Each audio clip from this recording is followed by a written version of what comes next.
Kenapa ada imam di gereja? Karena imam ini adalah pendamai antara manusia dengan Allah. Ini ayatnya ada di Ibrani ya. Ibrani 2 ayat 17.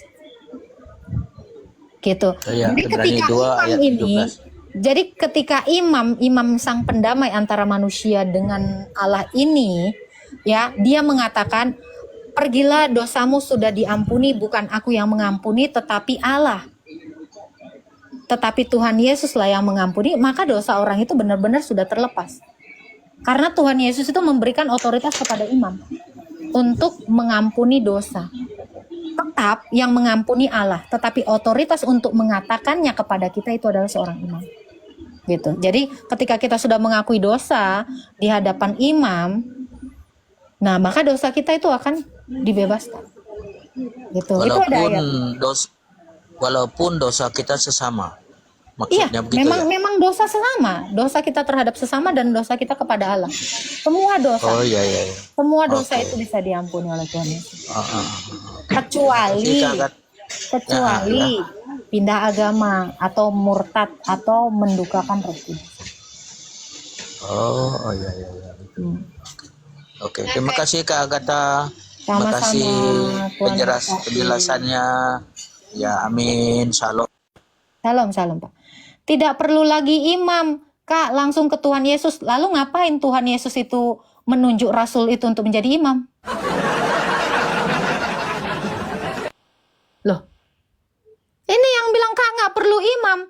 Kalau memang dosa manusia itu bisa diampuni tanpa pengantaraan imam, ya ngapain Tuhan Yesus itu jadi manusia?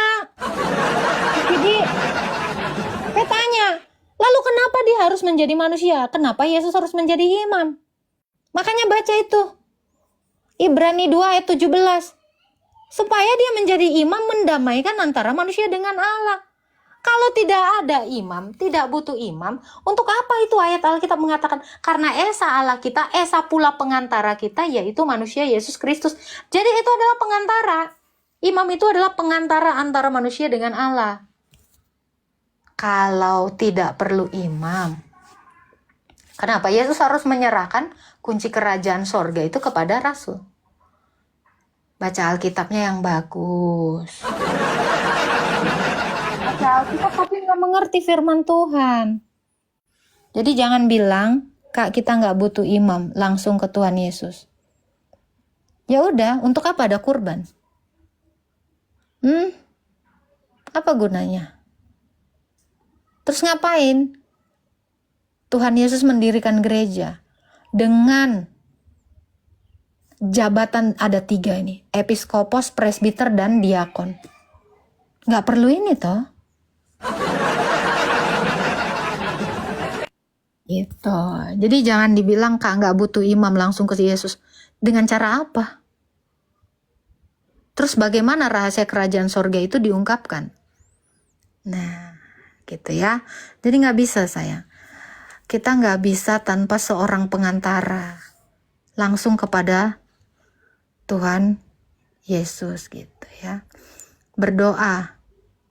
Siapa yang bisa mastiin doamu itu dijawab sama Tuhan? Makanya saya bilang kalian baca dulu itu Matius 18 ayat 18 sampai 19. Kan? Dengan cara doa. Bagaimana dengan cara berdoa dosamu diampuni? Gimana caranya? Kalau dengan cara berdoa dosa diampuni, ya ngapain ada hukum Taurat?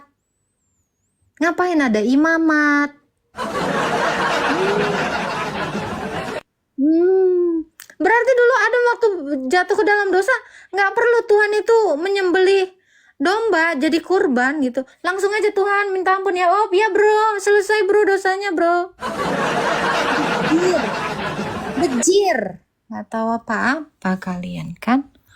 Itulah Tuhan Yesus baik. Iya baik, makanya perlu kurban.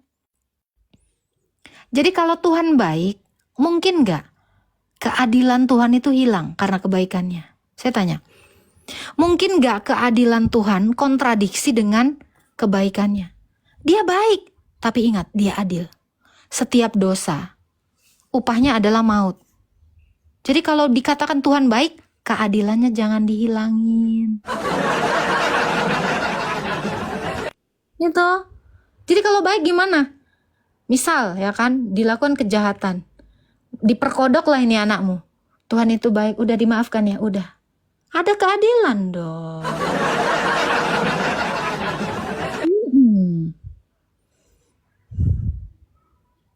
Gitu ya.